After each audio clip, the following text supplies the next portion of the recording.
Pahlawan, karya Bella Lestari. Di ujung fajar merah membara, mereka hadir dalam diam dan luka, menjejak tanah yang penuh duri, tapi tetap teguh tak pernah lari. Pahlawan, namamu abadi dalam sejarah, meski tubuhmu telah tiada. Semangatmu tetap mengalir di bumi, dalam setiap langkah, dalam setiap janji. Tak ada emas yang mengganti perjuangan, tak ada gemerlap yang mampu menyamakan. Kau berjuang bukan untuk nama, namun untuk tanah, untuk bangsa, untuk cita, bersimbah darah, berkeringat lelah. Engkau tanamkan harapan pada generasi, bahkan kemerdekaan bukan hadiah, namun hasil dari setiap pengorbanan tanpa henti. Dalam setiap doa, dalam setiap malam, kau tetap hidup di hati yang berjuang. Pahlawan, engkau takkan pernah hilang, karena merdeka adalah jejakmu yang tak terhapuskan. Mata Luka Sengkonkarta, karya Peri Sandi. Serupa Mas Kumambang, pupuh mengantarkan wejangan hidup. Kecapi dalam suara sunyi menyendiri. Pupuh dan kecapi membalut nyeri, menyatu dalam suara genting. Terluka, melukai, luka-luka menganga akibat ulah manusia. Terengah-engah dalam tabung dan selang. Aku, seorang petani Bojong Sari, menghidupi mimpi dari padi yang ditanam sendiri. Kesederhanaan panutan hidup dapat untung dilipat dan ditabung. 1974, tanah air yang kucinta. Berumur 29 tahun, waktu yang muda bagi berdirinya sebuah negara. Lambang Garuda, dasarnya Pancasila. Undang-Undang 45 merajut banyak peristiwa. Peralihan kepemimpinannya mendesak. Bung Karno diganti Pak Harto dengan dalih keamanan negara. Pembantaian 6 jenderal 1 perwira. 6 jam dalam 1 malam, mati di lubang tak berguna. Tak ada dalam perang Mahabharata, bahkan di sejarah dunia, hanya di sejarah Indonesia. Pemusnahan golongan kiri, PKI wajib mati. Pemimpin otoriter repelita. Rencana pembangunan 5 tahun bisa jadi rencana pembantaian 5 tahun. Di tahun-tahun berikutnya, kudapati penembak misterius. Tak ada salah, apalagi benar. Tak ada hukum negara. Pembantaian di mana-mana, diburu sampai got. Dor di mulut, dor di kepala, diikat tali, dikafani karung. Penguasa punya tahta yang tidak ada, bisa diada-ada. Akulah Sengkon yang sakit, berusaha mengenang setiap luka di dada, di punggung, di batuk yang berlapis tuberkulosis. Malam Jumat 21 November 1974. Setiap malam Jumat, Yasin dilantunkan dengan hikmat. Bintang-bintang berzikir di kedipannya. Suara-suara bintang melengkingkan pujian untuk Tuhan. Istriku masih mengenakan mukena, mengambilkan minum dari dapur. Di kejauhan terdengar warga desa gaduh. Ya, adili saja si keluarga rampok itu. Usir saja dari kampung ini. Bakar saja rumahnya. Betul.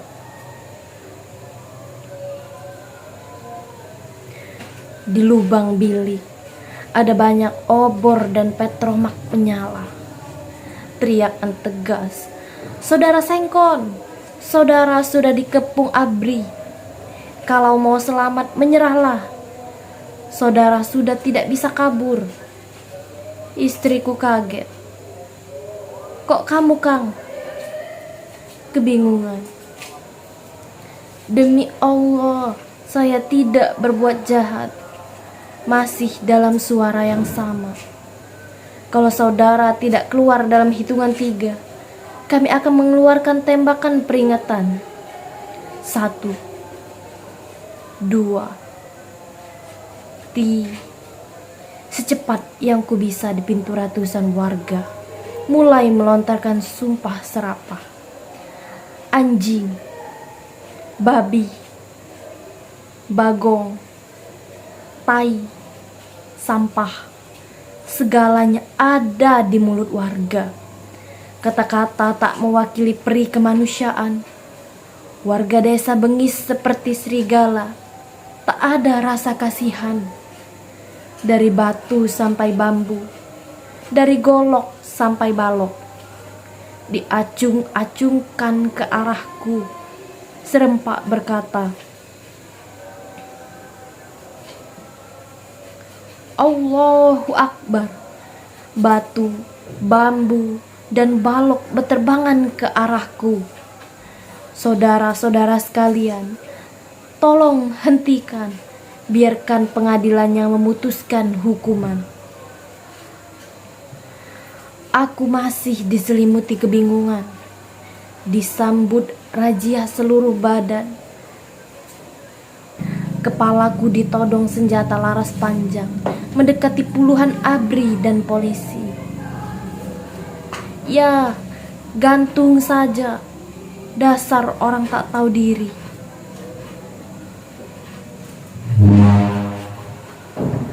Sampah masyarakat. Anjing, goblok. Dulu aing paeh gara-gara sia anjing. Duk, dak. Aku diremuni pukulan warga ABRI dan polisi ikut-ikutan menendang. Dor. Suara tembakan di langit terdengar sayu. Aku terkapar di tanah. Seorang ABRI mengusurku. Darah dan becek tanah bercampur di tubuh. Aku dilemparkan ke atas bak mobil. Kondisi antara sadar atau tidak. Selang kejadian, sesosok tubuh lemparkan langit ke atas bak mobil. Kuperhatikan wajah yang penuh luka itu. Karta, kami ditangkap dengan tuduhan perampokan juga pembunuhan. Sajak pertemuan mahasiswa, karya W.S. Rendra.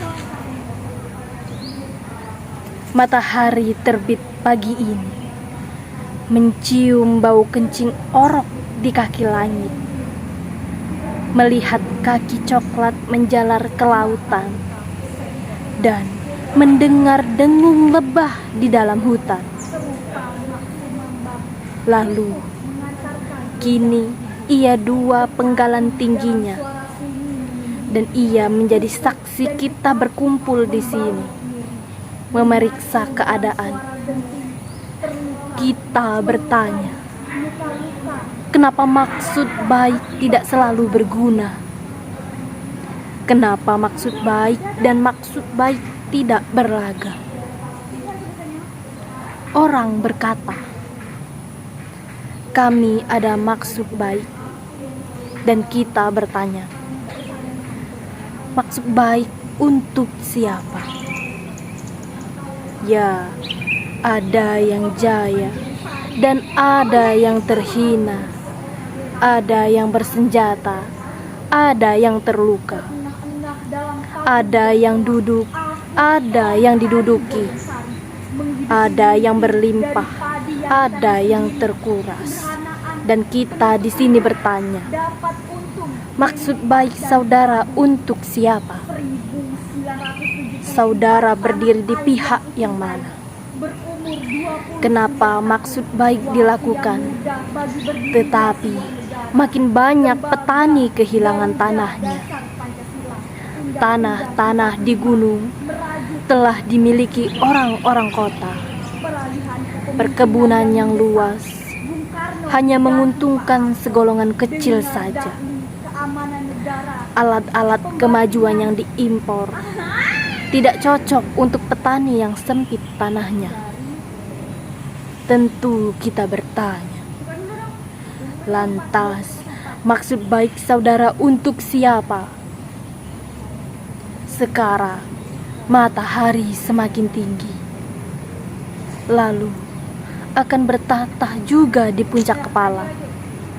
Dan di dalam udara yang panas, kita juga bertanya, kita ini dididik untuk memihak yang mana?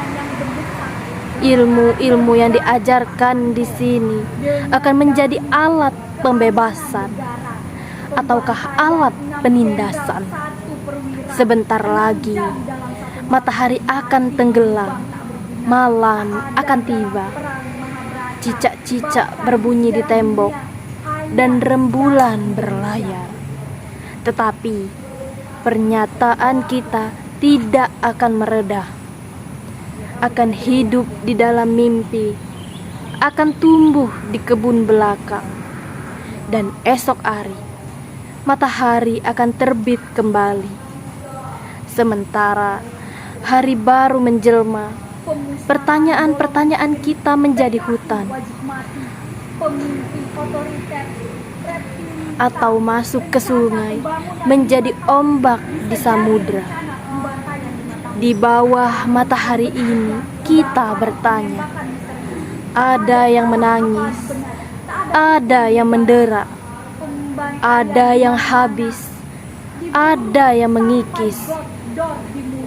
Dan maksud baik kita berdiri di pihak yang mana? Jakarta, 1 Desember 1977.